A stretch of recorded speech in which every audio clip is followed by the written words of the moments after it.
ព្រឹត្តិការណ៍ពុកម៉ែបងប្អូនថ្ងៃនេះខ្ញុំមានស្ងោរជក់មាន់បាទឥឡូវយើងចាប់ដើមហាន់ជីបាទមានជីជ្រក់ហ្នឹងវាមានស្លឹកជីនាងវងស្លឹកជីអាណានិងស្លឹកខ្ទឹមបាទយើងហាន់វាចាប់ដើមហាន់វាដាក់មួយកន្លែងសិនមកលើសិនណាហើយពើបាទហាន់តិចឬច្រើនតាមចំណងចំណូលពុកម៉ែបងប្អូនបាទយើងហាន់ស្ដើងបានធំក៏បានតាមតម្រូវបាទយើងចាប់ដើមហាន់ពឹបបាទហាន់ជាចំណិតស្ដើងបានជា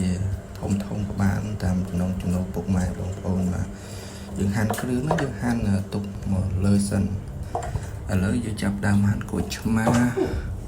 ចាប់ដើមចិត្តហាន់គួយឆ្មានិងបកខ្ទឹមដាក់មកកន្លែងសិនបាទខ្ទឹមចិត្តគួយឆ្មាឥឡូវយើងចាប់ដើមចិត្តគួយឆ្មាបាទ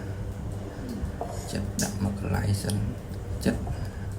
ឥឡូវយើងចាប់ដើមហាន់គល់ក្រៃបាទដំគល់ក្រៃហាន់ម្ទេសបាទឥឡូវយើងចាប់ដើមកាប់សាច់ខ្ញុំយកប្រភេទសាច់គឺសាច់មាន់ជាប់កសោមពងបាទប្រភេទមាន់ស្វិតបងប្អូនអាចយកប្រភេទមាន់បេសាវាឆាប់ហុយបាទឬក៏មាន់ស្រែរតែល្អបាទឥឡូវយើងចាប់ដើមមើលគ្រឿងផ្សំបាទមានសាច់ជ្រូកគល់ព្រៃម្ទេសខ្ទឹមសអំបិលស្ករសទឹកត្រីទឹកស៊ីអ៊ូប៊ីចេងម្សៅស៊ុបជីខ្នុរជក់ដែលយើងបានហាន់ហើយក្រូចឆ្មាបាទឥឡូវយើងដាក់ឥឡូវយើងចាប់ដើមទឹកពុះហើយយើងចាប់ដើមកាត់គល់ព្រៃខ្ទឹមសនិងម្ទេសចូលបាទចូលយើងចាប់ដើមបងគ្រឿងវាមានចេងស្ករម្សៅស៊ុបទឹកត្រីទឹកស៊ីអ៊ូបាទហើយ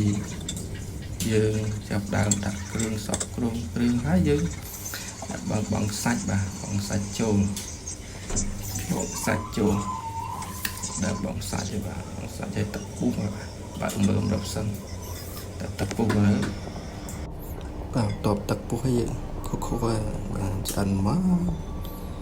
បាទឆ្អិននេះដំណើរបាត់កម្រើកໄວសិនដាក់ពីមកស្ទុះចាប់ដើមមើលវាឆ្អិនហើយបិទភ្លើងឥឡូវចាប់ដើមញ៉ាំបាទដួសមកញ៉ាំចាប់ដើមដាក់គ្រឿងជីបាទស្វាច់ក្រូចឆ្មាជាតិដល់កជូរមកមុំឆ្ងាញ់បាទអូដំណើរបងប្អូនបាទដាក់មកម៉ាត់មើលយកឆ្ងាញ់បុកជាតិរបស់ម៉ែបងប្អូនបាទជាតិដល់កបាទជួបគ្នានៅវីដេអូក្រោយ